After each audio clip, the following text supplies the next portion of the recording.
jour a pris fin le 31 mars, 31 décembre dernier. 31 mars. Non, 31 décembre dernier. Voilà, c'est un lapsus. C'est un lapsus au départ. Okay. Alors, mais vous êtes toujours au Parlement. Comment l'expliquez-vous? Nous l'avons toujours expliqué. Il y a eu un retard que nous déplorons, mais comme qu'à cela ne tienne, nous sommes prêts pour aller aux élections et nous l'avons toujours dit. Depuis au moins 2 mandatures, les élections au Togo ne se sont jamais déroulées à date. Jamais. Donc, les élections sont prévues pour fin mars, mais je pense qu'il y a toujours ce retard qui persiste. Et c'était lié à des situations connues de tous les Togolais. C'est les mêmes. On a une crise sécuritaire au nord du Togo. Crise sécuritaire au nord du Togo. Oui, on a une crise sécuritaire au nord du Togo. Mais c'est pas nous, en tant que parti de l'opposition, c'est pas nous qui organisons les élections. Et vous l'avez vu, la fois passée, nous avons réuni tous nos candidats et nous sommes prêts pour aller aux élections. Il y avait la crise sécuritaire. Pourtant, on a fait les inscriptions sur les listes électorales. Oui. Il y avait la crise. Les situations sont pareilles. On a fait 1 an sans faire les élections. Il y avait pas de crise sécuritaire. Donc, alors qu'il y a maintenant une crise sécuritaire, donc la question peut être revue. Vous savez. C'est ce que le gouvernement a avancé comme argument. Mais à écouter le docteur Jean-William Cresson tout à l'heure, il disait s'il y avait une situation de cas de force majeure, il revenait au gouvernement de l'expliquer à la population togolaise. Je ne vais pas commenter ce que tel ou tel dit. Peut-être on vous l'a expliqué, vous, les députés. Non, des fois, vous savez, sur ces sujets-là, il faut qu'on s'entende pour qu'il y ait un consensus. Moi, je ne fais pas la politique politicienne. Il y a des acteurs, je vous ai dit, il faut qu'on puisse être patriote et élever le niveau. Donc, je ne commenterai pas un certain nombre de propos des acteurs. Ça, il leur revient de voir quelle est la stratégie. Parce que beaucoup parmi eux, si on va aux élections demain, c'est pas sûr qu'ils auront quelque chose. Donc, à supposer que vous n'étiez pas présent actuellement à l'Assemblée nationale, oui, mais acteur politique qu'on vous reconnaît, est-ce que vous serez d'accord que l'Assemblée nationale actuelle puisse encore légiférer au nom du peuple togolais? Je vous ai dit qu'il y a toujours eu jurisprudence et nous n'avons pas remis en cause tout ce qui a été fait lors des précédents mandats. Donc nous, ce que j'aimerais que... il y avait des crises. Non, il y a pas de crise. Non, c'est pareil. C'était en 2012. Les situations sont pareilles. Maintenant, en 2000... Les situations sont pareilles. Les situations sont pareilles. Nous sommes sages. Non, mais est-ce qu'il y a eu une crise ouverte Les situations sont pareilles. Nous sommes sages. Nous voulons incarner une autre façon de faire la politique. C'est simplement de ne pas mettre les autres en difficulté à chaque fois qu'il y a un problème, de ne pas faire des polémiques et d'être sérieux, d'être sage. C'est ce qui nous incarne. Maintenant, chacun, je vous dis, ça c'est la politique. Chacun est libre de dire ce qu'il veut. Au moins en 2012, il y avait eu des discussions au niveau de l'OCDI, là-bas. Oui. Et c'est suite à ça qu'il y a un compromis et qui avait permis aux députés d'être là jusqu'à ce qu'on organise une nouvelle élection. En 2000, ce n'est pas ce compromis, c'est vrai qu'il y avait une crise, mais ce n'est pas ce compromis. En 2018, il y avait également. Ce n'est pas ce compromis. À cette discussion, il y avait qui? On vous a demandé votre avis, vous demandez si on pouvait donner 1 an aux gens. Ils sont restés 1 an de plus, non? On vous a demandé votre avis. Il y avait quand même les acteurs politiques qui se sont retrouvés avec le pouvoir. Ils se sont entendus sur quoi? Sortez-moi le document. On ne va plus. Ils se sont entendus sur quoi? Est-ce que le document dit qu'ils avaient le droit de prendre 1 an encore? Est-ce qu'ils avaient discuté au moins? Mais on a toujours discuté. En 2018. On a toujours discuté. Il y avait eu la crise et la on a toujours discuté. Mais des fois, vous êtes amnésique quand vous posez vos questions, quand il s'agit des autres, quand ils étaient là. Quand vous parlez d'amnésie, alors là, c'est fou. Carrément fou. Non. C'est quand nous vous rappelons les faits. Non, mais vous ne pouvez me montrer aucun document où les gens se sont mis d'accord pour donner encore une année aux gens. Du moins, c'est des discussions. Il y a eu des discussions. Ah oui. Il y a toujours eu des discussions. Ah oui. Mais maintenant, il y a des discussions. Il y a un cadre approprié pour cette discussion. Et vous avez abordé ces sujets? Tous ces sujets ont été abordés. Est-ce qu'on s'est entendu? Est-ce qu'on ne s'est pas entendu? Ça, c'est autre chose. Mais les tous autres acteurs qui participent ou qui prennent part vous suivent également, monsieur Kagwara. Oui. Ne l'oubliez pas. Oui, je le sais.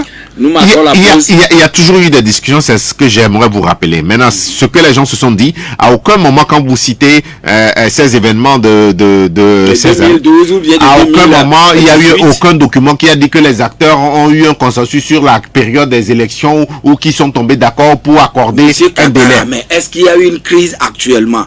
Ce qui vous donne droit de rester encore là pas nous, pendant X temps. C'est quand vous posez le problème comme ça que nous ne sommes pas d'accord. C'est pas nous qui décidons de rester. Nous sommes prêts pour aller aux élections.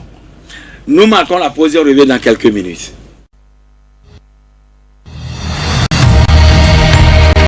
Pour laquelle vous êtes encore là-bas, mais les partis d'opposition contestent toujours votre présence et disent, et vous avez écouté Maître Paul de Diapé, vont le dire encore ce matin, c'est un juriste aussi, il dit, vous ne devez plus légiférer au nom du peuple togolais. Mais Dr Georges Kouessan, il a dit, bien d'autres partis politiques le disent. Mais vous voyez, est-ce qu'il ne faille pas aller aujourd'hui aux discussions entre vous, les acteurs politiques, puisque c'est de ça qu'il s'agissait quand il y avait une petite prorogation du mandat des députés à l'époque. Non, personne pour le moment ne dit qu'il y a une prolongation du mandat des députés. Pour le moment, c'est pas de ça qu'il s'agit. Il y a un retard dans l'organisation des élections. Donc, c'est de ça qu'il s'agit. Maintenant, bon, je pense que lui-même, quand il était là-bas, ils ont pris des décisions au-delà de leur mandat. Est-ce que moi, en ce temps-là, est-ce que j'avais contesté? C'est suite à des discussions, monsieur Innocent Kabara. Je reviens sur les discussions. Oui, je dis cette discussion-là, je n'ai vu aucun document qui dit qu'ils avaient le droit. Mais en 2018, est-ce qu'il y avait eu un document signé avant qu'on ne proroge de 3 mois? Oui, donc et pourquoi demander c'est pareil les situations. Non, c'est vous qui insistez sur la question et je vous dis, je n'ai jamais vu aucun document. Donc les gens qui se sont entendus, moi je n'étais pas là. Donc qui vous donne la garantie? Qui vous donne la garantie que ce aucune partie n'avait contesté la prorogation à l'époque, ni le parti au pouvoir, ni le mais aujourd'hui, voilà qu'une partie conteste le prolongement de votre mandat. Non, on n'a pas prolongé le mandat. Ils ont le droit de dire ce qu'ils veulent. Je vous dis que c'est de la politique maintenant.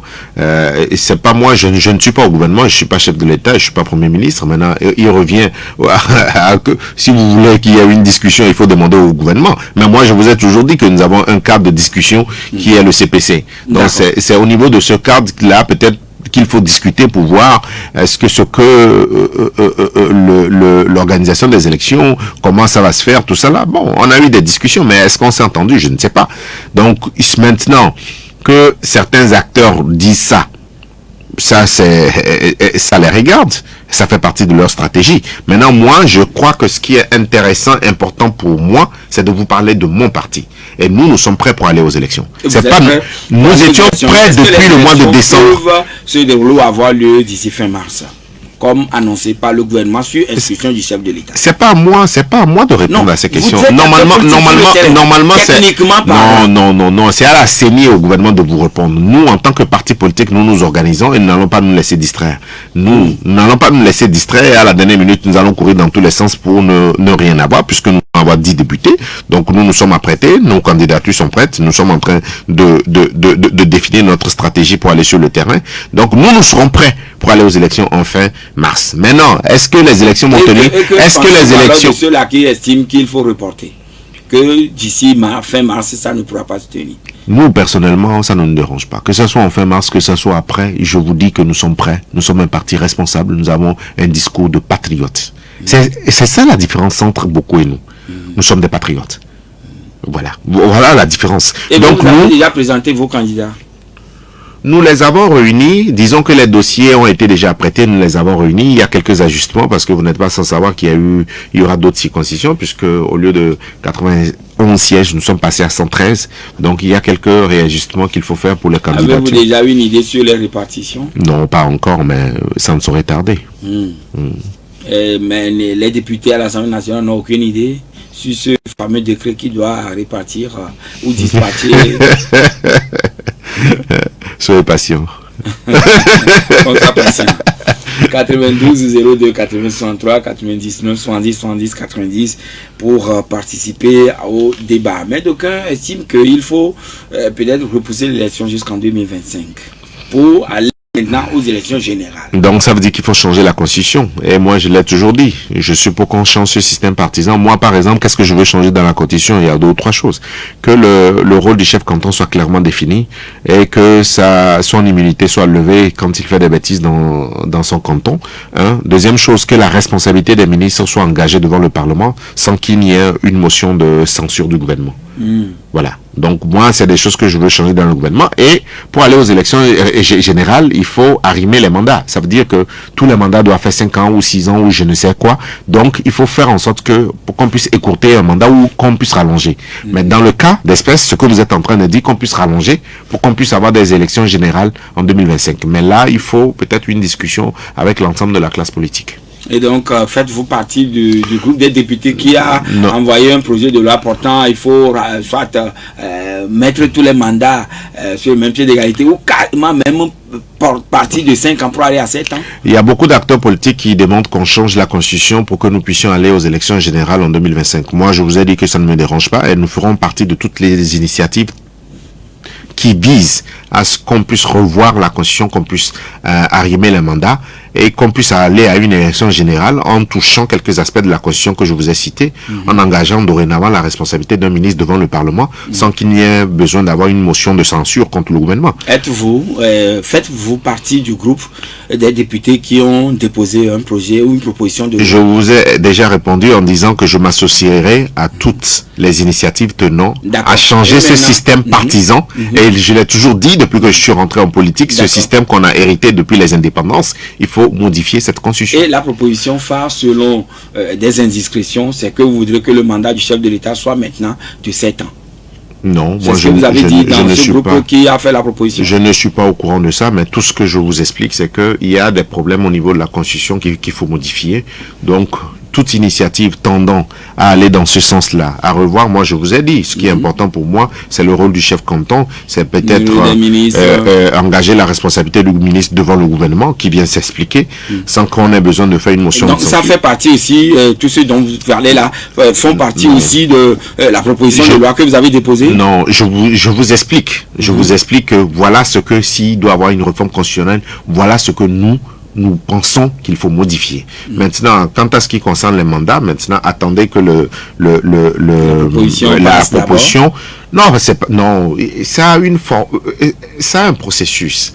C'est un processus. C'est la présidente elle-même qui l'a annoncé le 29 décembre dernier. Ne veut pas dire que le processus est engagé. Quand on annonce, après ça doit passer à la conférence des présidents, ça doit être affecté à une commission qu'on puisse l'étudier. Personne pour le moment. Moi, je peux pas vous dire ce qui est à l'intérieur. Donc, donc vous êtes peut-être beaucoup plus informé que moi.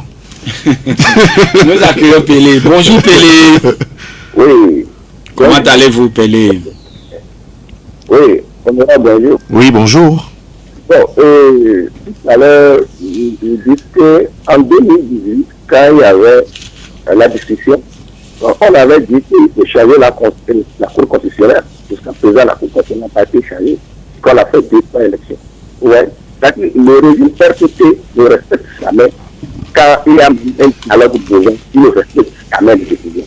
Bon, à ce qui concerne de 2018 à 2023, on sait que l'Assemblée a un délai. Maintenant, quand il y a un délai, il n'y a pas de délai fixé. C'est-à-dire le président est là, quand ça le plaît, il va organiser les élections. C'est ce que dit la fille, et c'est quand il y a l'énergie. Quand ça lui plaît, vous voyez qu'on a dit que bon, il y aura une élection à la fin de la première trimestre, et patatras, l'élection, on va pas lui. Et il va commencer par danser sur ses députés jusqu'à quand? Voilà un délai illimité. C'est ça qu'on est en train de dire. Que ce soit une élection générale ou colonel, il faut que les élections soient transparentes. C'est ce que nous voulons au Togo. D'accord. Bien noté, monsieur Pelé. Monsieur Gado, bonjour. Bonjour, monsieur. Oui, votre question à notre invité. Oui, honorable, bonjour. Oui, bonjour. Bon, l'autre fois, je l'avais dit, vous étiez énervé. Le Togolais est divisé, les Togolais sont divisés à propos de vos mandats. Bon, voilà, maintenant, prenez une décision, vous diminuez vos salaires. Et ça va vous permettre, à partir de même à Togo, à dire que vous n'avez pas le droit de voter une loi. Diminuez le salaire, tout ça va aller. Merci, bonne journée. Monsieur Komi, bonjour. Oui, prophète Joachim, bonjour. Oui, bonjour. Prophète, avez-vous dit? Oui, prophète Joachim. Ah non, qui disait la dernière fois, le vendredi, que Côte d'Ivoire allait gagner. C'est pour ça que je dis prophète. Allons-y. Pour le débat, j'aimerais demander à M. Kambara si l'Assemblée nationale est une propriété privée pour eux. Pourquoi cette question? Bien sûr. Vous savez, on est des jeunes, nous sommes des jeunes, et nous voulons faire les choses autrement. Voilà qu'on a des tests, votre délai passe, vous devez faire renouveler, et dans l'optique là, vous devez retourner à votre base pour être plébiscité, pour revenir à l'Assemblée nationale. Mais on ne peut pas... voilà la question que vous lui posez, il ne répond pas aux questions. C'est pour ça que je demande, est-ce que l'Assemblée nationale, c'est sa propriété privée? Merci. Et il est seul député du PDP actuellement au Parlement, donc on a 91, vous voyez déjà. Bien, la question est bien notée. Allô? Allô, bonjour. Bonjour, monsieur Fredo. La radio qui est à côté de vous. Je vais régler ça. Oui, bonjour. Comment vous allez? Ça va bien? Je salue aussi l'invité. Oui, bonjour. Je crois que l'invité est en train de... entre guillemets, fuir les questions. C'est lui qui est sur le plateau en attendant. Donc, il n'a qu'à répondre à vos questions. Bon, moi, j'aimerais savoir si l'honorable dit aujourd'hui qu'il est prêt, son parti est prêt pour aller aux élections. Il dit tout de suite aussi qu'il veut avoir 10 députés. Maintenant, est-ce qu'il va positionner les candidats sur toutes les candidats du territoire? Deuxième question. Pour les régionales, est-ce qu'ils ont eu le temps d'expliquer ce que c'est que le Sénat à leur militant? Ok, bien noté, cher ami. Et nous lui donnons la parole dans quelques instants et ce serait juste après Papa Sibiti. Bonjour Papa Sibiti. Bonjour mon directeur. Oui. Excellence, monsieur le député Kambara, mon oncle. Je pense que vous ne lui dites pas mes salutations. Bon, je viens maintenant au thème. Les députés. Vous-même, vous savez que dans peu de temps, votre mandat va finir. Il ne faut pas seulement appuyer le président de la République, la CENI. Qu'est-ce que vous avez fait au président à la CENI pour que ce mandat-là soit fini? On fasse des élections au lieu d'attendre ça va traîner. Mais comme, excellence, mon oncle de Kambara, les députés là, vous votez seulement les lois. Est-ce que le peuple, nous vivons des lois, vous ne faites pas, ça c'est pour les fonctionnaires, ça c'est pour les retraités, ça c'est pour ceux qui ne sont pas fonctionnaires, les petits mécaniciens là, à bas.